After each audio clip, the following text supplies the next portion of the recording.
Hi friends, welcome to my mini vlog. তো আগের দিন বলেইছিলাম আমাদের এখানে পুজো হয়েছে।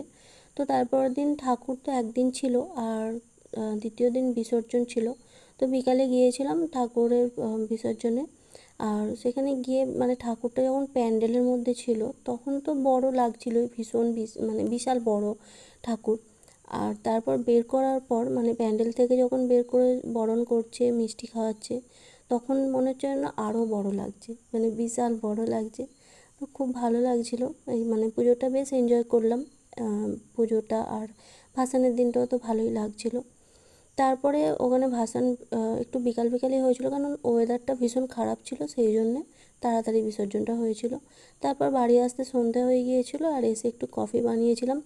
দোলাপাটটা বানিয়েছিলাম অল্প চিনি দিয়ে, আর আমারটা চিনি দিই না, এমনিই খাই ব্ল্যাক কফি। তার সাথে একটু পাঁপড় ভাজা ছিল। আর রাতের ডিনারে ছিল মানে আগের দিন চিলি চিকেন বানিয়েছিলাম বাড়িতেই। আর চিলি চিকেনের সাথে একটু চাউমিন বানাতে ইচ্ছা করছিল, মানে খেতে ইচ্ছা করছিল। তো সেই জন্য বাড়িতেই বানিয়েছিলাম হালকা করে একটু চাউমিন, আর তার সাথে চিলি চিকেন তো ছিলই।